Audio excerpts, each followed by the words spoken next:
there is God. Where there is God, there is no need. There is a divine voice within us which only speaks when every other voice is hushed, only gives its message in the silence.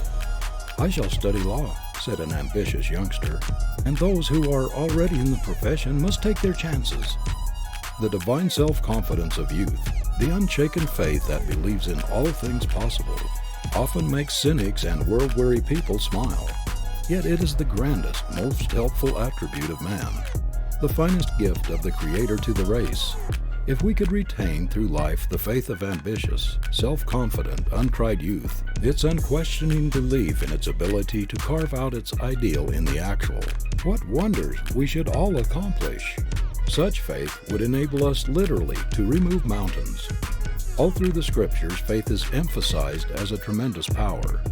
It was by faith that Moses led the children of Israel out of Egypt, through the waters of the Red Sea, and through the wilderness.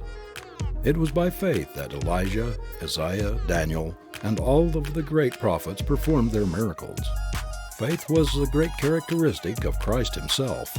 The word was constantly on his lips. "According to thy faith be it to unto thee." He often referred to it as the measure of what we receive in life, also as the great healer, the great restorer. Whenever he healed, he laid the entire emphasis upon the faith of the healer and the one healed. "Thy faith hath made thee whole. Believe only, and she shall be made whole. Thy faith hath saved thee." Or he reproved his disciples for the lack of faith which prevented them from healing, as when he addresses them, "O faithless and perverse generation, how long shall I be with you and suffer you?" Faith believes, doubt fears. Faith creates, doubt destroys. Faith opens the door to all things desirable in life. Doubt closes them. Faith is an arouser, an awakener of our creative forces. It opens the door of ability and arouses creative energies. Faith is the link in the great within which connects man with his Maker. It is the divine messenger sent to guide men, blinded by doubt and sin. Our faith puts us in touch with the infinite power, opens the way to unbounded possibilities, limitless resources. No one can rise higher than his faith. No one can do a greater thing than he believes he can. The fact that a person believes implicitly that he can do what may seem impossible to others shows there is something within him that has gotten a glimpse of power sufficient to accomplish his purpose. Men who have achieved great things could not account for their faith. They could not tell why they had an unflinching belief that they could do what they undertook. But the mere fact of such belief was evidence that they had had a glimpse of interior resourcefulness, reserve power and possibilities which would warrant that faith. And they have gone ahead with implicit confidence that they would come out all right because this faith told them so.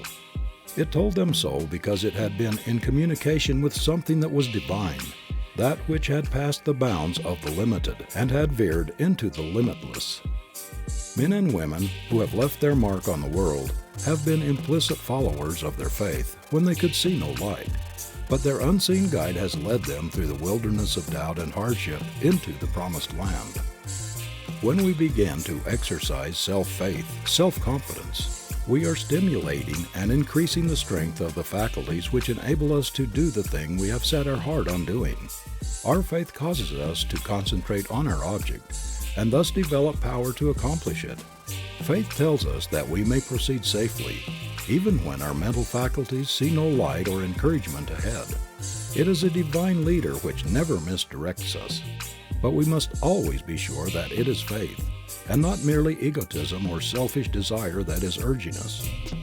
There is a great difference between the two, and no one who is true to himself can possibly be deceived. When we are doing right, when we are on the right track, our faith in the divine order of things never wavers. It sustains in situations which drive the self-centered egotist to despair. The man who does not see the designer behind the design everywhere, who does not see the mighty intelligence back of every created thing, cannot have that sublime faith which buoys up the great achievers and civilization builders. Our supreme aim should be to get the best from life, the best in the highest sense that life has to give, and this we cannot do without superb faith in the infinite. What we accomplish will be large or small, according to the measure of this faith. It is the man who believes in the one source of all who believes most in himself. It is the man who sees good in everything, who sees the divine in his fellow man, who has faith in everybody, who is the master man. The skeptic, the pessimist, has no bulwark of faith, none of the divine enthusiasm that faith gives, none of the zeal that carries the man of faith unscathed through the most terrible trials. Without confidence in the beneficence of the great universal plan, we cannot have much confidence in ourselves. To get the best out of ourselves, we must believe that there is a current running heavenward, however much our surroundings may seem to contradict this. We must believe that the Creator will not be foiled in His plan, and that everything will work together for good, however much wars and crime, poverty, suffering and wretchedness all about us may seem to deny this. The abiding faith in a power which will bring things out right in the end, which will harmonize discord, has always been strong in men and women who have done great things in the world, especially in those who have achieved grand results in spite of the most severe trials and tribulations. It takes sublime faith to enable a man to fight his way through insuperable difficulties, to bear up under discouragements, afflictions, and seeming failure without losing heart. And it is just such faith that has characterized every great soul that has ever made good. Whatever qualities they may have lacked, great characters have always had sublime faith. They have believed in human nature. They have believed in men. They have believed in the beneficent intelligence running through the universe. Some of the most important reforms in history have been brought about by very fragile, delicate men and women, not only without outside encouragement, but in the teeth of the most determined opposition.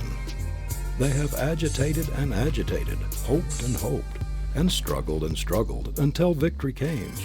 No one could even attempt the Herculean tasks they accomplished without that instinctive, abiding faith in a power superior to their own, a power which would work in harmony with honesty, with earnestness, with integrity of purpose, in a persistent struggle for the right, but which would never sanction wrong. Think of what the faith of St. Paul enabled him to do for the world. Think of what Christ's little band of chosen disciples succeeded in accomplishing in spite of the mind of the Roman Empire pitted against them. The power of the greatest benefactors of the race came largely from inspiration of faith in their mission, their belief that they were born to deliver a certain message to the world, that they were to make an important contribution to civilization.